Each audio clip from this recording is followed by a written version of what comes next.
We'll kick it off with the markets. It's the last day of the quarter. The S&P hitting that all-time record high. April has been the best performing month of the year since 1950. Are we ready for another leg up in the markets? Jim Rogers is the chairman of Rogers Holdings, and he joins us this morning, I believe, on the Newsline. Jim, good morning. I'm delighted to be here, Carl. How are you? I'm pretty good. Finally got this albatross out of the way in terms of these technical levels. A lot of bears argue good reasons not to participate in Q2. What do you think? Well, it is very artificial, I must say. If you give me $1 trillion, Carl, I'll show you a good time, too. And a lot of people are having a good time.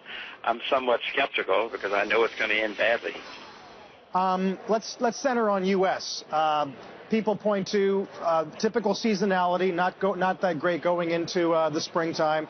Big components like GE diverging from the broader index. Cyprus, even though near-term uncertainty might be lifted, still a lot of questions about Italy and bank deposits. Would your preference be to stay stateside or not? Well, no, I'm not. I'm certainly not investing in the U.S. because the U.S. is making all-time highs based on, money printing. As far as I'm concerned, I'd rather put my money. I have money. I've bought Russia recently. Russia's certainly not near an all-time high, Carl. Japan I own. Japan is not near an all-time high.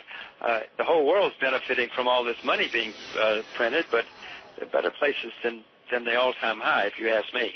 Yeah. What's your appetite on Europe at these levels? No, I'm not. I own Swiss francs. I own a few shares in Europe that I've owned for 15 or 20 years. But no, I'm certainly not buying there. I mean, it's pretty scary what's going on in Europe when they start taking money out of people's bank accounts. I, for one, am making sure I don't have too much money in any single bank account anywhere in the world now, because now there's a press on it, Carl. The IMF has said, sure, loot the bank accounts. EU has said loot the bank accounts. So you can be sure that other countries, when the problems come, are going to say, well, it's condoned by the EU, it's condoned by the IMF, let's do it too. Have you personally made moves, Jim, where you were a large depositor and you said, get me under the insurance cap? Well, I'm not rich enough to be a large depositor anywhere, Carl. I'm not like you. But, yes, I have started the process in a couple of countries in Europe already. It's underway to make sure that I have under the guarantee amount. And everybody should do the same thing, too, because they're going to go like crazy the next time around. Yeah. Now, there is this discussion that we've had this week, obviously, about whether or not this is truly a template, as the Dutch say. They've tried to walk that back, Jim. What do you think is true? I mean, is Cyprus a special case, or might we expect a similar strategy to take effect in a larger country if need be? It's going to happen. Of course it's going to happen, Carl. Now the IMF is condoned it. The EU's condoned it. I mean, it's politicians who are telling you it's a special case. Oh, don't worry, don't worry, don't worry. Carl, what more do you need to know when politicians are saying you don't have to worry, it's a special case? Please, you better hurry. You better run for the hills.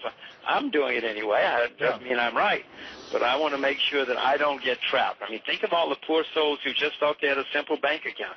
Now they find out that they are making a contribution. That's what it's called, Carl, a contribution to the stability of Cyprus. Yeah. I mean, it's all of these politicians. Yeah.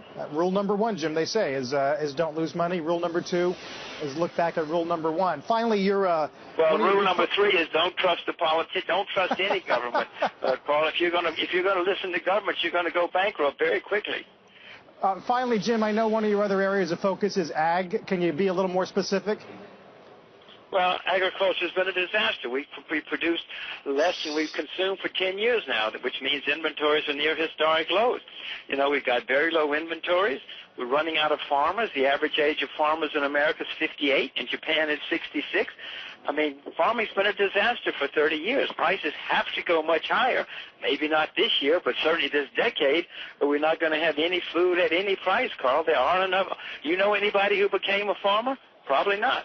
They're making a lot fewer of them in this country, at least, that's for sure. And we just got a taste of it with that drought not too long ago. Jim, have a great time in Chile, I believe is where you are. And thanks for coming to the phone. We'll talk soon. Thank you, Carl. Bye-bye. Jim Rogers, chairman of Rogers Holdings.